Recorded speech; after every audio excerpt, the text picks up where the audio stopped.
Bienvenue, tu es à l'écoute d'un nouvel épisode d'Installe-toi, le podcast qui t'aide à te détendre, lâcher prise et te découvrir.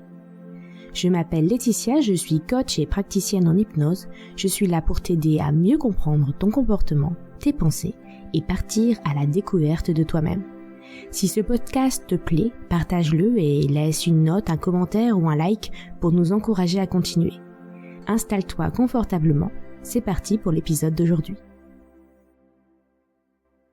Aujourd'hui, j'avais envie de te parler de quelque chose que j'ai longtemps vécu et que je vis encore parfois, mais moins souvent.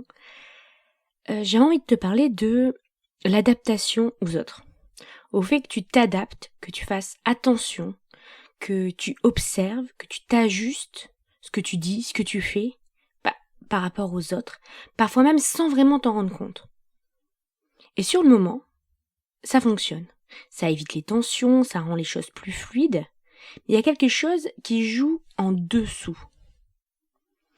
Tu peux te retrouver à dire oui alors que tu pensais non, à t'adapter à une ambiance, à une personne, à une situation, à être comme il faut, à répondre aux attentes.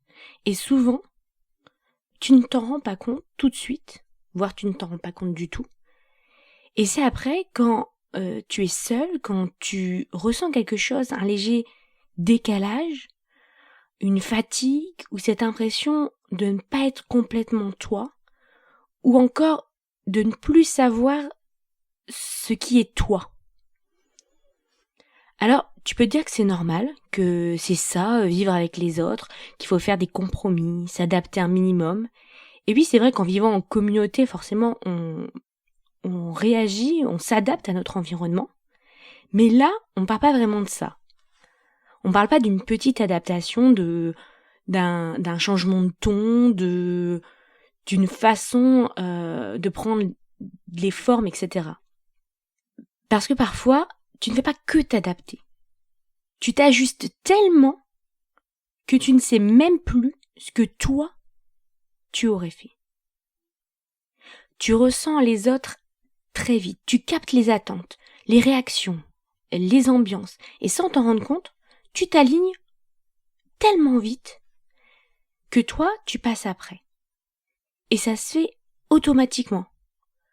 Plus tu le fais, et si comme moi, tu fais ça depuis l'enfance, finalement, c'est devenu ton mode automatique de fonctionnement. Et tu t'en rends même pas compte.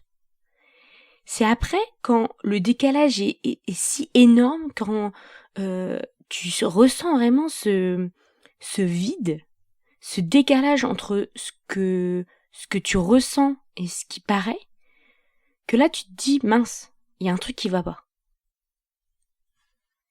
Et c'est pas quelque chose que tu décides, c'est pas réfléchi, c'est rapide, automatique. Et sur le moment, ça paraît plus simple. Mais à force, ça crée une distance entre ce que tu fais et ce que tu ressens vraiment. Parce que si tu fais ça, c'est aussi pour t'adapter aux autres. Donc c'est un peu un fonctionnement de survie. Alors j'ai envie de te proposer une petite chose. La prochaine fois que tu es avec quelqu'un ou dans une situation, prends juste une seconde et demande-toi, là, est-ce que je suis en train de m'adapter à la personne ou à la situation ? Ou est-ce que je suis en train d'être moi ? Sans juger, juste observer si tu es en train de te mettre dans un rôle, en fait, finalement, dans cette situation ou avec cette personne. Et parfois, quand c'est installé depuis très longtemps, on ne voit même plus vraiment à quel point on s'adapte. Et d'ailleurs, quand on te demande quelles sont tes envies, qu'est-ce que toi réellement tu voudrais, si tu essaies de sonder un peu, t'arrives même plus à avoir cette réponse. Tu t'es tellement adapté aux autres, tu t'es tellement pas écouté, que finalement, t'as énormément de mal à trouver, j'allais dire, la réponse en toi, ce que toi, tu aurais vraiment fait. Et quand j'ai commencé à travailler sur moi il y a plus de 10 ans maintenant, il y avait toutes ces questions de ce dont tu rêves, qu'est-ce que tu aimerais dans 5, 10 ans. Et en fait, j'ai été incapable de réussir à savoir ce que je voulais, à réussir à me projeter.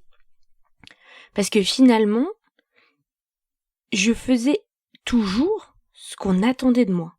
Et même si j'avais l'impression d'aller dans la direction que je voulais, j'étais en perpétuelle adaptation aux autres. Donc c'est pas si évident de changer ça. Je pense que la première chose, c'est déjà de le remarquer. C'est peut-être aussi le comprendre. J'avais écrit une newsletter sur ça, sur le vide, en fait le sentiment de vide et de décalage en fait. C'était dû notamment à ça. Et déjà le remarquer, en prendre conscience, et après remarquer tous les moments où, ok, là j'ai pas réussi à dire non, mais je vois que j'aurais pas dû dire oui. Et ça déjà, c'est un premier pas. Réussir à dire non, ce sera un deuxième, mais déjà se rendre compte que là en fait, j'aurais pas dû y aller. Là, en fait, j'ai encore pris sur moi pour les autres, pour m'adapter, pour faire ce qu'il faut faire, pour être la bonne fille, la bonne mère, la bonne épouse, etc., etc. Vous voyez quoi ? Et c'est un processus qui est tellement ancré, tellement automatique, que tu vas pas pouvoir en une fois prendre conscience et dire hop, c'est bon, hop, ça y est, maintenant, hop, je dis non. Non, ça passe, c'est pas aussi rapide, ça peut pas être aussi rapide. Ça s'est tellement ancré en toi depuis des années, et si comme moi tu commences à réfléchir, tu verras que ça peut remonter déjà très très loin, cette adaptation. Et vraiment, vas-y par étapes, déjà, et sans te juger derrière, sans te juger de pas aller plus vite, sans te juger de t'adapter et de finalement pas t'écouter, pas passer en premier. Parce que c'est pas si facile, encore une fois. Et il y a tellement de processus automatiques derrière, de peurs qui sont liées à ça, que tu vas pouvoir y arriver, bien sûr, mais petit à petit, étape par étape. Et chaque fois que tu vas avancer, tu vas te libérer d'un poids, d'une croyance, d'un automatisme qui fait que tu te mets dans cette situation-là. Et si tu as envie d'aller un peu plus loin avec ça, tu trouveras toutes les informations pour travailler avec moi directement sur mon site. Et peut-être que cette semaine, tu vas pas chercher à changer ça, mais simplement à remarquer tous ces moments où tu t'effaces un peu sans même t'en rendre compte. Et déjà, ce sera un premier pas. Voilà pour aujourd'hui. Je te dis à la semaine prochaine pour une nouvelle pause en hypnose.